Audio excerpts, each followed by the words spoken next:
அண்மை செய்தி. தமிழகத்தில் கடந்த 20 நாட்களுக்கு மேலாக அனலாக பறந்த தேர்தல் பிரச்சாரம் தற்பொழுது ஓய்வடைந்திருக்கிறது. அண்மை செய்தியாக நாம் பார்த்து கொண்டிருக்கிறோம். 2026 சட்டமன்ற தேர்தல் நாளை மறுநாள் நடைபெற இருக்கக்கூடிய சூழலில் தமிழகத்தில் 234 தொகுதிகளிலும் பல்வேறு கட்ட தலைவர்கள் பல்வேறு கட்ட தேர்தல் பிரச்சாரத்தில் ஈடுபட்ட நிலையில் தற்பொழுது அந்த தேர்தல் பிரச்சாரம் தற்போது நிறைவு பெற்றிருக்கிறது. அண்மை செய்தியாக நாம் பார்த்துக் கொண்டிருக்கிறோம்.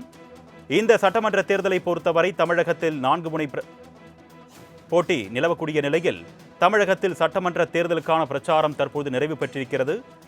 6 மணிக்கு மேல் தொகுதிக்கு சம்பந்தம் இல்லாதவர்கள் தற்போது வெளியேற வேண்டும் என்ற தற்போது விதி இருக்கக்கூடிய காரணத்தால் அவ்வாறு தொகுதிக்கு சம்பந்தமில்லாதவர்கள் தொகுதிகளில் இருந்தால் அவர்களுக்கு 2 வருட சிறை தண்டனை அல்லது அபராதம் அல்லது இரண்டும் விதிக்கப்படும் என்ற விதி இருக்கக்கூடிய சூழலில் தற்பொழுது அனல் பறந்த தேர்தல் பிரச்சாரம் தற்பொழுது நிறைவு பெற்றிருக்கிறது. அண்மை செய்தியாக நாம் பார்த்துக் கொண்டிருக்கிறோம்.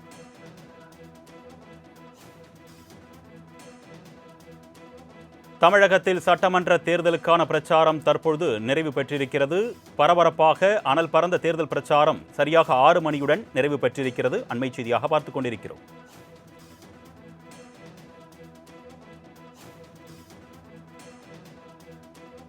அனல் பறந்த தேர்தல் பிரச்சாரம் தமிழகத்தில் நிறைவு பெற்றிருக்கிறது. தொகுதிக்கு சம்பந்தமில்லாதவர்கள் தற்பொழுது வெளியேற வேண்டும் என்ற உத்தரவும் பிறப்பிக்கப்பட்டிருக்கிறது. மொத்தமுள்ள 234 தொகுதிகளில் பல்வேறு கட்ட தலைவர்கள் தங்கள் அனல் பறந்த தேர்தல் பிரச்சாரத்தில் ஈடுபட்ட நிலையில் தற்பொழுது அந்த பிரச்சாரம் தற்பொழுது நிறைவு பெற்றிருக்கிறது. அண்மை செய்தியாக பார்த்துக் கொண்டிருக்கிறோம்.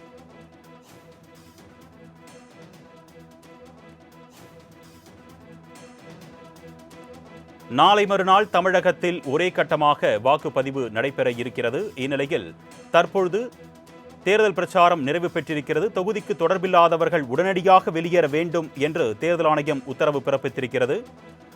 மொத்தமுள்ள 234 தொகுதிகளில் 4023 வேட்பாளர்கள் களத்தில் இருக்கக்கூடிய சூழலில் அவர்களுக்கு ஆதரவாக பல்வேறு கட்சி தலைவர்கள் தங்கள் அனல் பறந்த தேர்தல் பிரச்சாரத்தில் ஈடுபட்ட நிலையில் தற்பொழுது அந்த தேர்தல் பிரச்சாரம் நிறைவு பெற்றிருக்கிறது. அண்மை செய்தியாக பார்த்துக் கொண்டிருக்கிறோம்.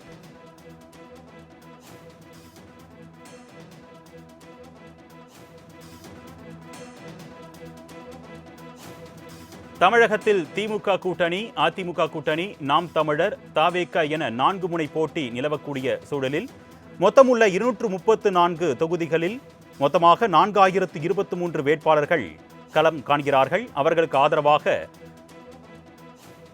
ஆதரவாக கட்சி தலைவர்கள் தேர்தல் பிரச்சாரத்தில் ஈடுபட்ட நிலையில் தமிழகம் முழுவதும் நடைபெற்ற அந்த தேர்தல் பிரச்சாரம் தற்பொழுது நிறைவு பெற்றிருக்கிறது. அண்மை செய்தியாக பார்த்துக் கொண்டிருக்கிறோம்.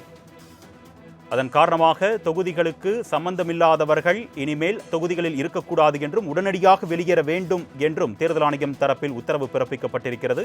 அதனையும் மீறி தொகுதிகளில் இருப்பவர்களுக்கு 2 வருட சிறை தண்டனை அல்லது அபராதம் அல்லது இரண்டும் சேர்ந்து விதிக்கப்படும் என்ற விதியும் இருக்கக்கூடிய சூழலில் தற்பொழுது தமிழகத்தில் அனல் பறந்த தேர்தல் பிரச்சாரம் தற்பொழுது நிறைவு பெற்றிருக்கிறது. அண்மை செய்தியாக பார்த்துக் கொண்டிருக்கிறோம். நாளை மறுதினம் தமிழகத்தில் ஒரே கட்டமாக வாக்குப்பதிவு நடைபெற இருக்கிறது. இதனால் கடந்த 20 நாட்களுக்கு மேலாக தமிழகத்தில் பல்வேறு கட்சியைச் சேர்ந்த வேட்பாளர்களை ஆதரித்து அந்தந்த கட்சி தலைவர்களும் கூட்டணி கட்சி தலைவர்களும் தீவிர தேர்தல் பிரச்சாரத்தில் ஈடுபட்ட நிலையில் அந்த பரபரப்பான தேர்தல் பிரச்சாரம் தற்போது நிறைவு பெற்றிருக்கிறது. சரியாக 6 மணியுடன் இந்த தேர்தல் பிரச்சாரமானது நிறைவு பெற்றிருக்கிறது. அதன் நிலையில் தொகுதிக்கு தொடர்பில்லாதவர்கள் உடனடியாக அந்த தொகுதிகளில் இருந்து வெளியேற வேண்டும் என்றும் தேர்தல் ஆணையம் உத்தரவு பிறப்பித்திருக்கிறது. அண்மை செய்தியாக பார்த்துக் கொண்டிருக்கிறோம். தமிழகத்தை பொறுத்தவரை திமுக கூட்டணி, அதிமுக கூட்டணி, நாம் தமிழர் கட்சி, தவேக என 4 முனை போட்டி நிலவக்கூடிய சூழலில் மொத்தமுள்ள 234 தொகுதிகளிலும் மொத்தம் 4023 வேட்பாளர்கள் களம் காண்கிறார்கள்.